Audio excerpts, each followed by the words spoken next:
Now, let's go into our worksheet. Now, we did this topic, in the last lesson. We took a long time, remember?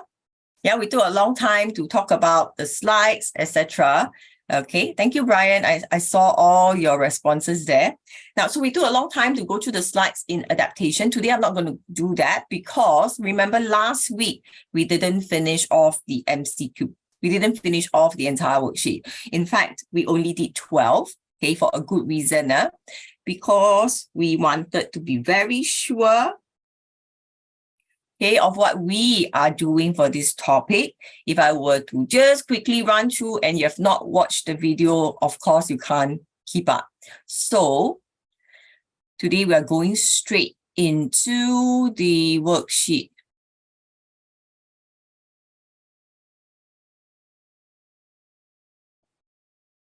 Priya is here. If you can see my screen, give me a thumbs up. Thank you. Okay. So some of you here, because you are new, you might not see some of the questions that I'm showing. Okay, question 13. Okay, you can see at the top, it says worksheet 11. This is actually last week's one. Because we did 12 questions. So question 13, we are continuing from there. If we can finish all the questions today, which is quite a lot, okay, we'll play one game of Kahoot. I believe we can. If you have already watched the video, okay, you should be able to do this. Okay? Because I always like to end off the lesson with Kahoot. Yeah? It also helps me to see how much you have learned. Hey, Tommy is not here today. Okay, Priya, I mark your attendance now. Okay, Hannah also not here. Can. Right. So get ready, your worksheets. So the rest of you, if you don't have these questions, you can take screenshot. Okay, Ming-En, you wouldn't have seen this, right? Okay, there'll be quite a number of questions from the previous worksheet, very useful for you also. Okay, so those who are new, remember to take the screenshots. Okay, now, which of the following organisms are not affected by the amount of oxygen dissolved in water? Okay, so it's about how they breathe. Yeah, it's about how they breathe.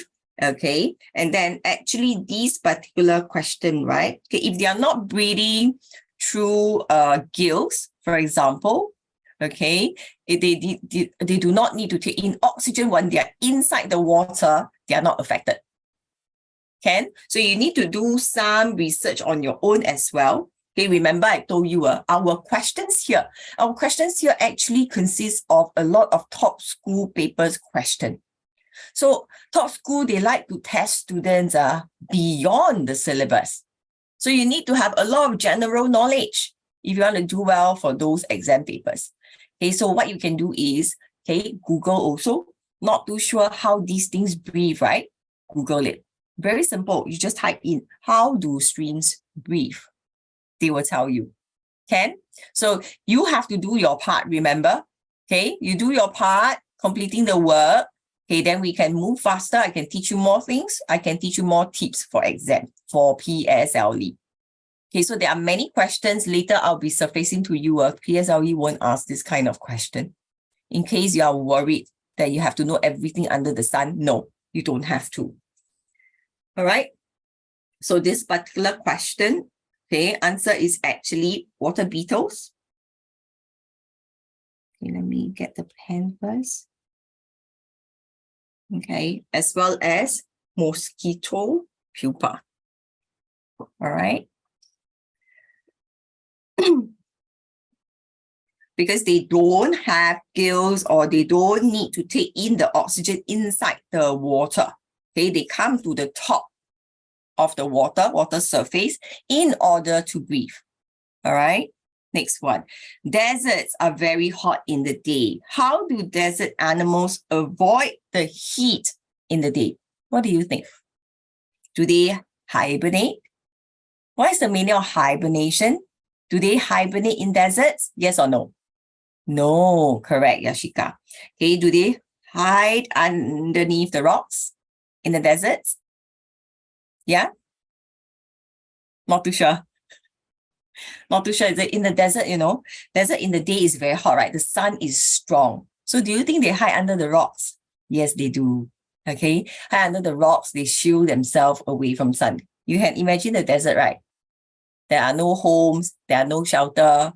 You don't have huge trees like Singapore does. So this is what they're going to do. Okay. They hide beneath the rocks. If there are plants, they hide in the shade of plants. Maybe there are, cacti, okay, and some other desert plants. Okay, so they try as much as possible because some organisms are small. They can actually hide under the shade of these plants. They stay in underground burrows. Yep, they go underground as well. Answer is B, C, and D. Keyword here, they don't hibernate. Hibernate is only used in winter. Teacher, first I don't know why is they stay in underground burrows. Why is it right? Sorry? I don't know why they stay in underground burrows. I didn't learn that. But do you understand why now? Yes. Very good. Okay. Brian, you can type in the chat box, okay? All right, Brian? Thank you. Because I gave the same instructions to the students also.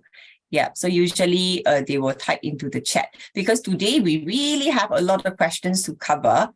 Yeah, if I don't finish, then I have to bring forward to the next lesson again. So my aim is to finish all the questions today. Yeah, so that we can move on. Thank you, Brian. Question 15. Yeah, of course you don't have this diagram now, but I told you must Google, right? So if you have Google what is given, now you know what it is. So it's a primate. So primate are like the, orangutans, the amens, the gorilla, etc., etc., etc. So what are the adaptation of this animal? Hey, in PSLE, do you think they're going to ask you like this? Are they going to just plug in, one term for a certain animal suddenly and put into the exam paper? Have you learned about this animal?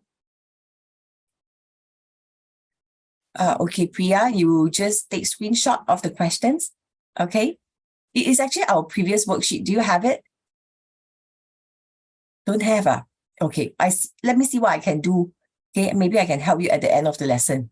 No, sure? like I tried to access it in the live tutorial. I clicked on the PDF thing, but then it didn't work. Oh, I see.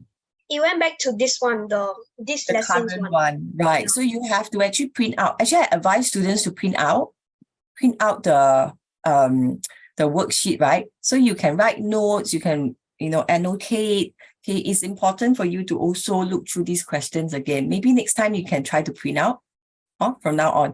Later, I see how I can help you to get a copy of this. Can? Okay, thank you. Right. So back to this. In PSLE, not to worry, they are not going to suddenly pluck from the encyclopedia of animals, just a name, put it in and ask you what is the adaptation.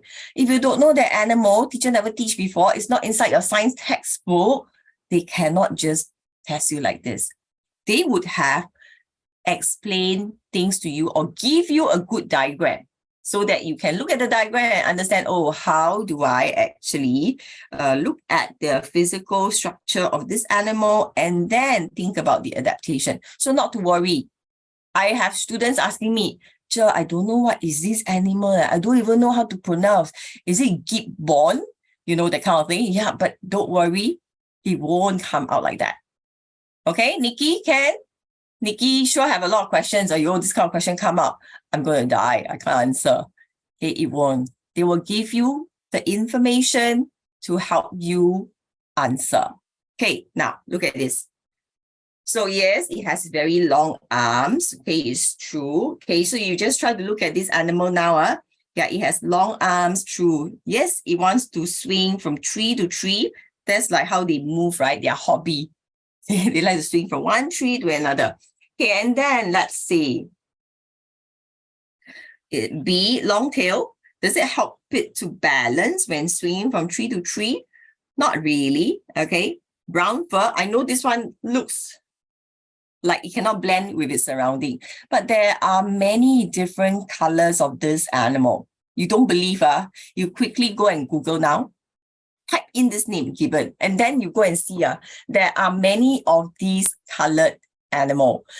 Brown color, dark brown, light brown, orange is probably this one. Okay, I chose the prettiest photo to put here, but you will be able to see that some of their colors actually do blend in with the tree trunk. Okay, so this is actually true. Okay, sing solos, yeah, to attract mates and make certain sound, right? I shared with you about how my cat actually, caused me to lose sleep for like one whole week, because throughout the night, she wants to find her boyfriend. Yeah, so she will meow, meow, meow, meow, meow, meow, meow all the way. Then she will run out to the balcony and then meow to the male cat, the tomcat from downstairs, and then the tomcat will meow back. So I decided, okay, cannot. Since I'm not going to breed, okay, because if she gives birth to like 6 kittens, I don't know how to take care of 7 cats, too many. That's why, I decided, okay, sterilize her, don't let her, be a mummy. But sometimes I do wonder, how would it be like if I have 6 kittens or 5 kittens, etc. Yeah, I love cats. Okay, so yeah, they make sound, they do certain action to actually attract their mates. That's the animal kingdom. Nothing wrong. Okay, some people say, yeah, don't talk about this, so disgusting. Nothing to be disgusting about, because unless you have a dirty-minded kind of thinking, then it's of course disgusting. But this is the nature. This is the natural instinct of all animals. And that's how they continue, okay, their kind, right? So if people tell you, hey, why you talk like that? So disgusting. Then you can tell them off. It's your mind that is thinking the wrong thing. I'm talking about something that is natural in this whole world, happening all the time. It's your mind. Say that. Okay, don't let people make you feel bad about this, because we are not talking about anything that's bad. Okay? So this is something that I want to tell students all the time. Yeah. Next. 16. Okay, very cute, this animal. Such long tongue. This actually helps it to do a lot of things. If you look at it very carefully, look at how the tail, how the tail is actually curled, and hooking on to the branch. And then look at the legs also. What is it doing? Can you see, wow, it's gripping on to the branch as well. So this chameleon, right, has got certain adaptation. So let's look at this statements here. Statement A, long flicking and sticky tongue allows it to catch its prey. Yep, see the prey is so far away. If it's going to crawl a bit nearer, it's going to fall off the whole tree. Okay, so its tongue actually is adapted to help it catch its prey easily. Its eyes allow it to see 2 objects simultaneously. Simultaneously means at the same time. Yeah. Ming En, I'll probably give a 2 to 3 minutes break, maybe around 11:45. Okay, because everybody needs to go for a toilet break. My voice also needs a rest. I'm not well. You can hear that my voice is a little bit muffled today. Yeah, because I have been unwell since Thursday, sore throat, no voice. I can talk until suddenly I lose my voice. If that happens, then give me some time to recover. Okay, I'll start talking again. Yeah, good. So its eyes are very interesting because the head is like this, right? One eye is here, one eye is here. Correct? So can see both sides. That's why it can actually move around very fast. It can respond very fast because of how the eyes are being positioned. Its long tail curl up help it to balance itself when climbing on trees, yes. Then the feet is a bit thong-like, help to grip tightly to branches. Correct. We can see all this. So I said already, if a question come out like this, you're not familiar with the animal. Some of us never see chameleon before. Okay, and I cannot say that, how come you never see before? So common in this world. Not fair to make that kind of statement. But the diagram will show you enough information to answer this question. Understand? Okay. Next. This moth